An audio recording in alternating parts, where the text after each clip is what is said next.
I find it shocking, honestly. I can't, make sense of that number.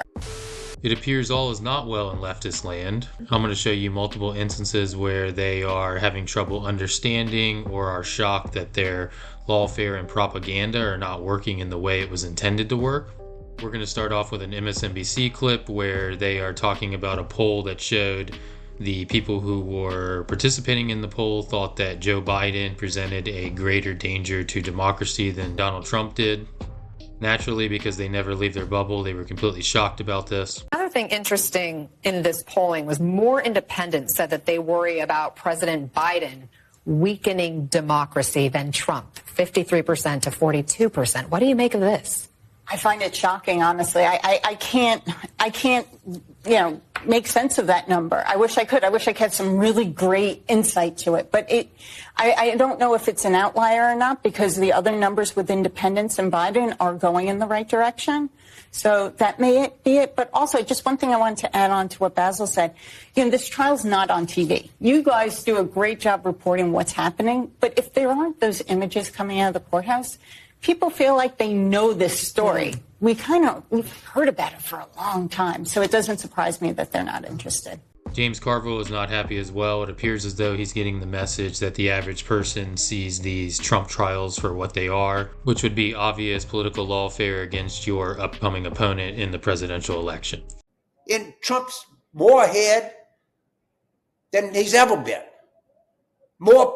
Fewer people think January 6th was any kind of what it was, as an assault on the temple of democracy, the Constitution. I don't know what the fuck you want to say. It's going the wrong way. It's not working. Everything that we're throwing is spaghetti at a wall, and none of it is sticking, me included. And it's hard when you start in your 80th year. And you like anybody else, I have an opinion of myself. And the opinion I've come to is, I don't matter. It doesn't matter. You can prepare, you can be on TV, or you can write pieces, you can have a YouTube channel, you can have a podcast, and nothing. And, we gotta try to think of something different, because what we're doing is really, really not working. I know it sounds crazy, James, but when you allow millions of illegal immigrants to come across the border, giving them free room and board for the perpetuity of their stay, when you are talking about increasing taxes, when you're prosecuting your political opponents, you have out of control inflation, prices increasing, and then you have an incompetent executive branch on top of it all with a White House press secretary like Karine Jean-Pierre, people might notice. Bill Maher is also very disappointed that the lawfare is not going the way he wanted it to go. Here he is lamenting about the Fani Willis trial in Georgia being a complete circus, and that now it's all on the Stormy Daniels trial to get Trump. I mean, the Democrats have had 4 years to put Trump on trial, and it is all just going away. They blew it at every term. Here's what's happened this week. Georgia, that one, okay. They're going to take up Trump's argument about Fani Willis. Now, she's the prosecutor. She's having an affair with the guy she hired. I mean, it's not really relevant to the case, but they left an opening. And now that one's going to be delayed. The stolen documents one, that's never going to happen because that's a Trumpy judge down there. So it's Stormy or bust. Next, we have the geniuses over on The View, which of course includes Whoopi Goldberg, aka Karen Johnson. And they're having a discussion about how Donald Trump needs to be put in prison to prove a point. I'm sort of conflicted about whether or not he should be held in contempt and he's already been held in contempt, but put in jail for it. But I do think that 71% of Americans have said that he should be put in jail if he is convicted. The other thing I will say, we all saw, many of us are old enough to have seen the OJ case. Yeah. I remember how Judge Ito lost complete control of the courtroom, and I think that had a lot to do with the win. You cannot let Donald Trump be a runaway train in that courtroom. No. It's not his courtroom. It's the judge's courtroom. And so I think to make a point, to prove a point, put him in the clink. Oh, why not? Put him in the clink.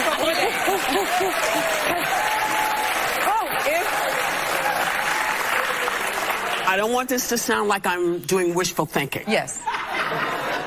But which prison would be best? I know which one. I'm going to give you Michael. Well, that's what I got.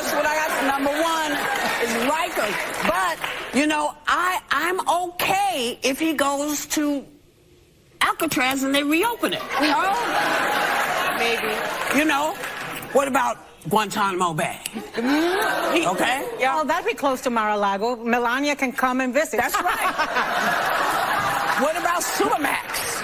Supermax would be interesting. El Chapo was in Supermax. He, you know, hey, now he wants to be with the hip people. Come on. Yeah. These are my suggestions. Lastly, we have Hillary Clinton, who's still mad that she lost in 2016, saying that justice delayed is justice denied, and that the American people will not get to know the outcome of these trials before voting in November. But of course, this has nothing to do with the election in November. It's to save democracy.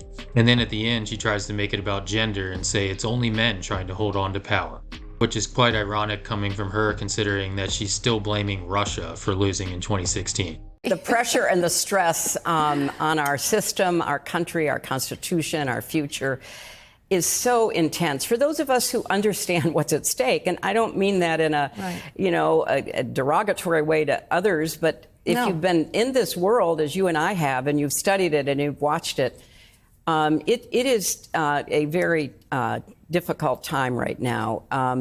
Justice delayed is justice denied. And the people in our country, it looks as though, will most likely go to vote without knowing the outcome of these other very serious trials.